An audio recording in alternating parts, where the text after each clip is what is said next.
Hey, everybody, welcome back to the Michael Lofton Show on Reason and Theology. I want to talk about Father Thomas Weinandy's most recent column in the Catholic Thing titled God's Blessings and Magisterial Teaching, just published a few days ago, again, on the Catholic Thing. And so, as you can kind of tell, he is raising the question of magisterial authority in relation to the new Vatican document on blessings. And so I want to tackle this. It's not a very long article, but there are a couple parts in here that I think are worth addressing. Before I do so, I want to read a little quote to you here and ask you a quick question just to prime the pump here. I'm going to read a quote to you. I'm not going to tell you who wrote it yet, but just tell me what you think about it. This primacy is not harmful to the church, in reference to the primacy of the Pope. Let them only prove his faithfulness to the faith of Peter and to that of the successors of Peter. If it is so, let him, that's the Pope, enjoy all the privileges of the papacy. Let the Bishop of Rome be successor of the orthodoxy of Sylvester and Agatho and Leo, Liberius, Martin, and Gregory. Then we will also call him apostolic and the first see among the other bishops. Then we will also obey him, not only as Peter, but as the Savior himself. So, what the originator of this quote is saying is that, you know, the Pope, as long as what he says is true and orthodox, and he has the faith of St. Peter, and, he's consistent with the tradition, then yeah, we follow the Pope. We follow his primacy. We obey him as the voice of Jesus Christ. Now, when I read this to you and explained it just now, do you think in your mind, oh, yes, this is great? Or do you think, sounds a little fishy? Because what the originator of the quote is saying is, if the Pope teaches heresy, you don't follow him. That's not the voice of Peter. That's not the voice of Jesus. But if he does follow orthodoxy, if he does teach the truth, then you follow him. Then he's the first. And I want to ask you, does that resonate with your position? Do you have the position that, well, if the Pope teaches heresy, you don't follow him? But if he teaches the truth, you follow him? Is that your position?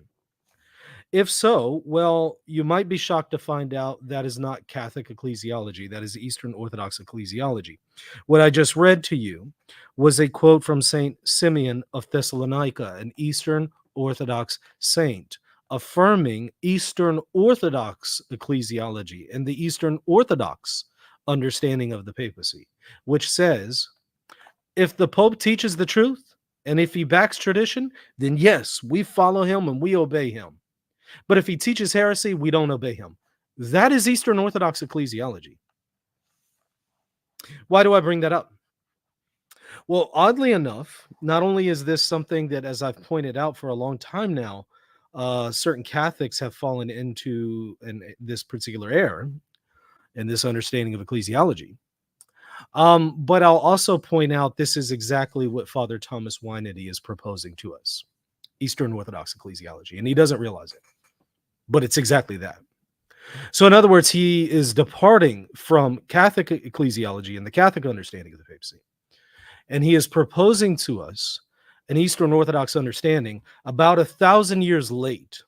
Because what the Eastern Orthodox will do is they'll just simply point out, hey, guys, we've been saying this for about 1,000 years now. Welcome to the party.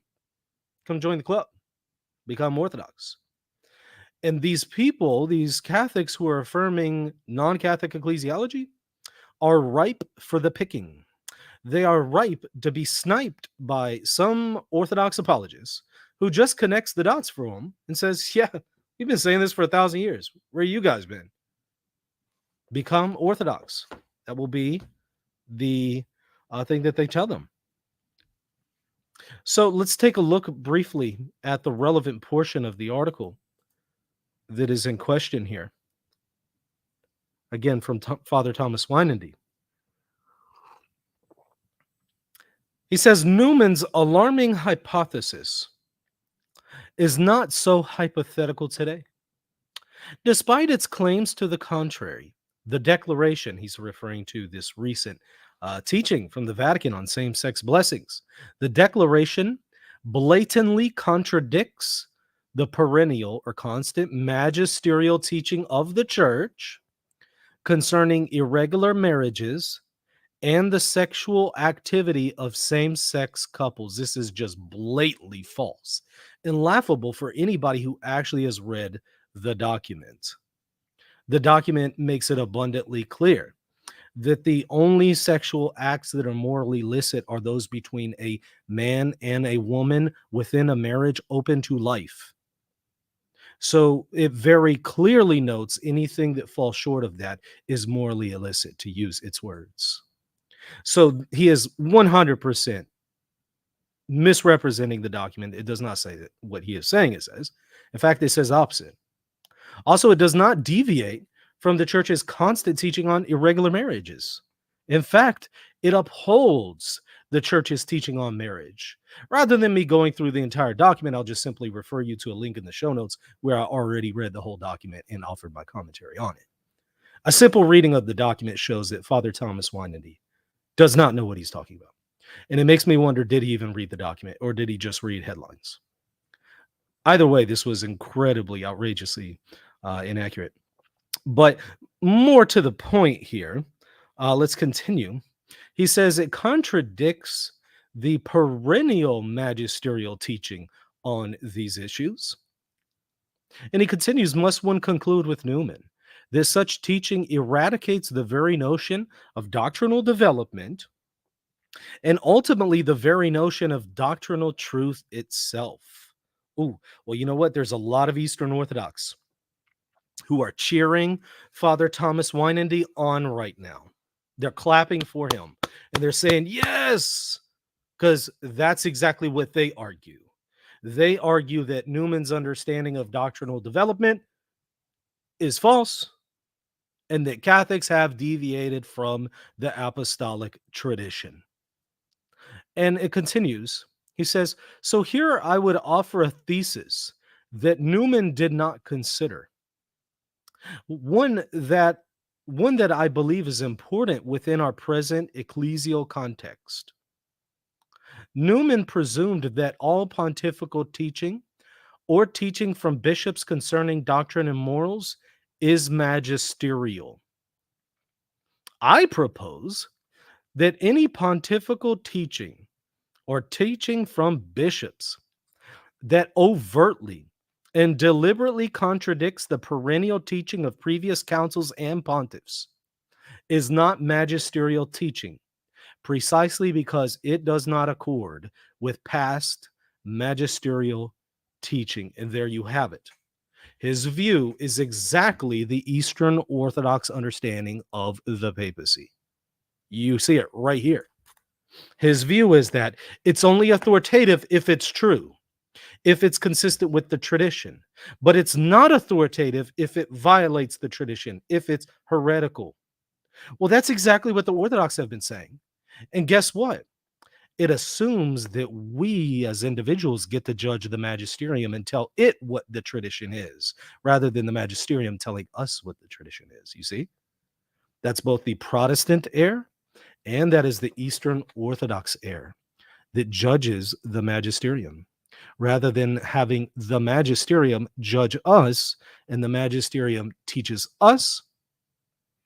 This non-Catholic ecclesiology says we judge the magisterium. We determine if what it teaches is consistent with the tradition. This is Eastern Orthodoxy. He just doesn't realize it yet. Ripe for the picking. Both he and anybody else who follows this. But we're not done yet. I also want to point out, Father Thomas Weinandy is also teaching a theological error that the magisterium necessarily refutes and necessarily rejects.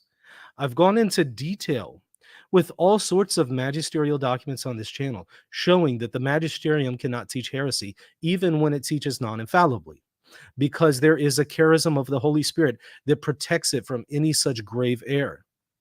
It might err whenever it teaches non-infallibly, but never to the extreme that it would be of the case of heresy. But that is exactly what he is saying the church has done here. He is saying that the Pope, the papacy, has taught heresy. That is what it means by teaching contrary to the perennial tradition of the church. But what he wants to do to circumvent that is he wants to say, well, since it teaches heresy, it's not magisterial. It assumes that the church can teach heresy. That is a theological error that the magisterium has necessarily rejected in multiple magisterial documents. And rather than engaging any of that in the traditional Catholic understanding of magisterial authority, he bypasses all of it and he just throws it out there as if this is somehow not a contested view. He rather needs to demonstrate that the magisterium can teach heresy rather than assume it. And then he needs to explain how does that then square with all of the instances in which the magisterium has necessarily indicated that it can't, and not because it's just teaching non-infallibly itself, but rather it's locating this inability in the defectibility, or I should say indefectibility of the church itself. So that's where it's rooting this claim. Lastly, I want to point out something else which I found hilarious, to say the least, and to put it mildly. Here he absolutely concedes the whole point of the document and what it teaches, and he doesn't realize it. In this paragraph, read it with me.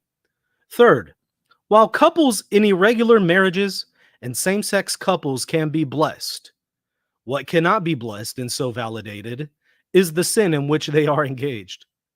Congratulations, Father, you literally just conceded what the document says, what Fiducia Supplicans says, and you don't even realize it. You literally just conceded it. Let's look at it again. Paragraph 5. The church does not have the power to impart blessings on unions of same-sex persons, of persons of the same sex. So you cannot bless the union because the church cannot do that, which is what he says here. You cannot bless the sin, but he says the couples can be blessed. Congratulations, Father. That's exactly what paragraph 31 says and what everybody's been freaking out over. It literally says blessings of couples in irregular situations and of couples of the same sex. And all of your friends and supporters have been freaking out over that, saying, no, you can't bless same-sex couples because to bless a same-sex couple would be to bless the union. And I've been pointing out to people, no, there is a difference between blessing a couple and blessing a union, because blessing a couple is blessing persons, two persons. Blessing a union is blessing a relationship, and therefore that would be sinful, right? You can't then bless sin. So, Father, you literally just conceded exactly what Fiducia Supplicans teaches, and you don't realize it. And you're probably also now in hot water with all of your supporters because you completely undermined them. We'll read it one more time. Third, while couples in irregular marriages and same-sex couples can be blessed, he literally just gave up the rad trad, fake trad position right there, completely abandoned it, threw him under the bus, and doesn't realize it. What cannot be blessed and so validated is the sin in which they are engaged. Thank you, Father. That's exactly what the document says. So will you now stop promoting your dissent that you promoted in this article? You said that it was contrary to the perennial magisterial teaching. Well, you're wrong. A simple reading of the document shows that you're wrong, and you literally just conceded what the document teaches. So will you now offer a retraction and a correction? And will you also explain to people why you used this to promote Eastern Orthodox ecclesiology in a veiled way? Maybe you don't know that that's what you did, but hopefully if you see this now, you know. and people who are close to him, hopefully y'all can bring this to his attention. But this is Eastern Orthodox ecclesiology, and his whole basis for it turned out to be faulty. And in the very document or article where he does this, he literally concedes Fiducia Supplicans. I'm sorry, y'all. This is just hard not to laugh at this point at the dissenters. I'm trying to be charitable, but some of this stuff is really hard to not laugh at. I've been really embarrassed by the dissenters. It's pretty lowbrow stuff.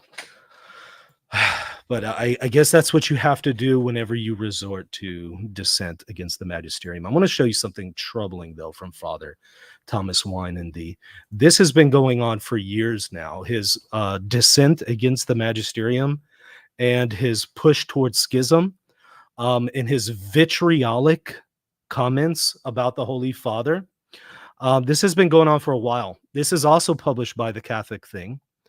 And this was published back in 2019, October 8th. That should be familiar to you because this is right after the whole scandal about Our Lady of the Amazon, right? Which I just detailed in depth in a video recently. Well, notice what he says here. What the church will end up with then is a pope who is the pope of the Catholic Church and simultaneously the de facto leader for all practical purposes of a schismatic church. Full stop. Father Weinandy is literally saying the pope will be head of the true church and a schismatic church simultaneously. This itself is a very problematic and even schismatic statement. Because he is head of both, the appearance of one church remains, while in fact they are two. The only phrase that I can find to describe the situation is internal papal schism. For the Pope, even as Pope, will effectively be the leader of a segment of the church that through its doctrine, moral teaching, and ecclesial structure is for all practical purposes schismatic. Do you hear this foolishness?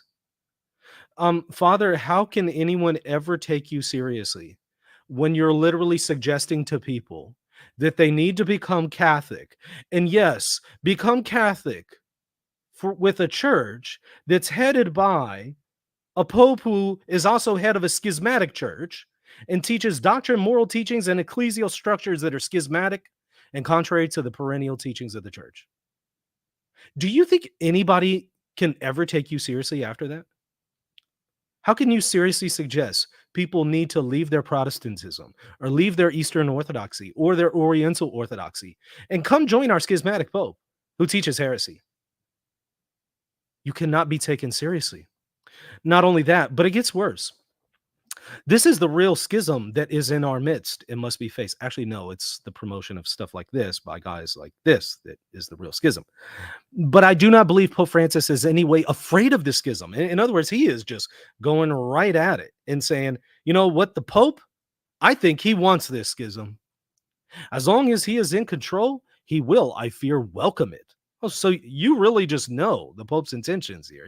He'll just welcome and embrace schism, according to you. Okay. For he sees the schismatic element as the new paradigm for the future church. Yeah, again, good luck convincing people to become Catholic to your schismatic church that is promoting heresy, according to you. So hold on. Let me get this straight now. You're going to tell an Eastern Orthodox, hey, Eastern Orthodox, turn away from your schisms. Turn away from your theological heresies about the papacy. Turn away from that and come join my schismatic church where we teach heresy. Yeah, that makes sense, Father. Absolutely. Okay, thus in fear and trembling, we need to pray that Jesus, as the head of his body, the church, will deliver us from this trial, literally identical to Eastern Orthodox ecclesiology, right? You've heard it often and over from the Eastern Orthodox. Jesus is head of the church, not the Pope, right? Jesus is in control of his church, not the Pope.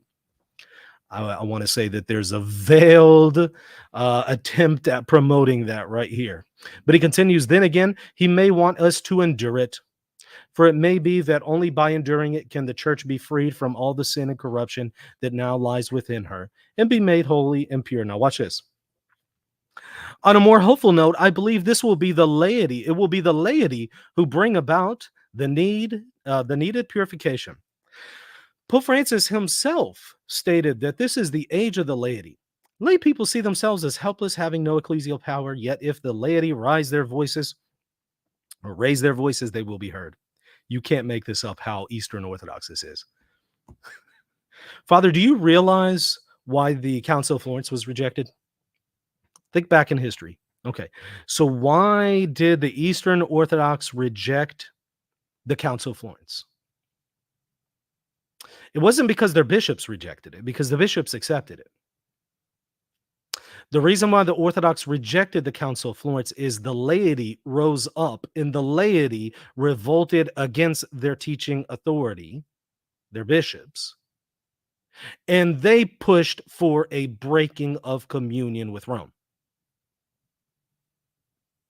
To say that somehow it is going to be the laity who brings about the purification from a schismatic and heretical pope is literally exactly what the Orthodox were saying. And that is the basis for their rejection of the Council of Florence.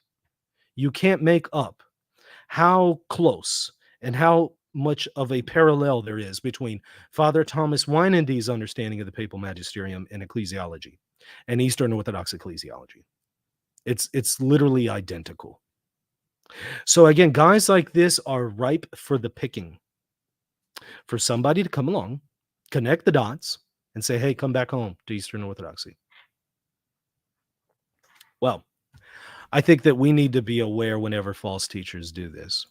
Let me grab these super chats. Thank you so much, Lords, for your membership here. Let's see. Ghost Apostle, just to tell a story. I'm sad to see many Catholics here in Brazil falling into the MSM narrative or giving voice for someone like Bishop Schneider while ignoring the clarification from their own bishops from here. Yeah, Bishop Schneider and his bishop both explicitly said no, that they reject the document and were saying that it teaches error and all that.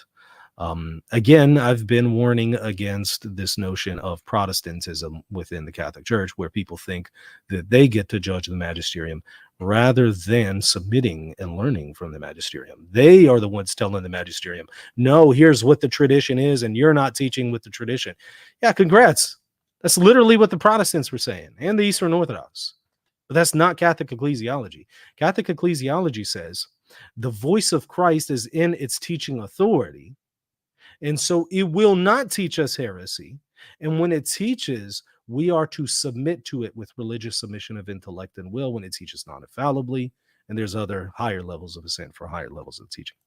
Okay, Jack Johnson, thank you for the super chat. The crisis is real. Bishops in 2 countries in Africa have declined to implement the document. It's no longer the rad trads only. The majority of bishops have been on board with it. There are some who have some reservations. Some in Africa completely accept it. Others have reservations, likely due to the fact that there are some differences in circumstances with their laws, if I understand correctly, the laws of their countries. And I bet there's going to be a discussion with the Holy See where they hammer that out and address exceptions and stuff like that. But most of the bishops are on board with the document, see that it does not teach anything wrong, and have been backing up exactly what I've been saying. What it is you just have a few loudmouths out there on social media that keep promoting a few voices who are not always even, again, rejecting the document. In some cases, they're just saying, hey, it doesn't apply. Or in other cases, they're saying, hey, we don't know how this works with our laws in our country, that kind of thing. There have been a few who have actually dissented, but again, they're in the minority. Sean Matthew, thank you so much for gifting those 5 memberships. I appreciate that. Okay, well, I'm probably going to be doing a review here pretty soon of Cardinal Mueller's response to the document. So y'all stay tuned for that. Hit that like button, hit the subscribe button, and of course, check me out. Patreon.com/Reason and Theology if you want to support Reason and Theology and the content that I'm producing so that I can continue to put more content out and reach more people. And you'll also get, access to extra stuff on Patreon if you join there. Okay, we'll see you later. God bless. Are you a Catholic thinking about converting to Eastern Orthodoxy? Or are you a Protestant discerning whether or not to become Catholic or Eastern Orthodox? If so, I have the book just for you. It's called Answering Orthodoxy. It engages all of the arguments that Eastern Orthodox use against the Catholic Church. I respond to all of them. I show that they are in error, and in fact, they're inconsistent, because the things that Orthodox are objecting to are in fact found in their own tradition. So the fullness of the faith can only be found in the Catholic Church. Check out the book right now at shop.catholic.com for your copy today.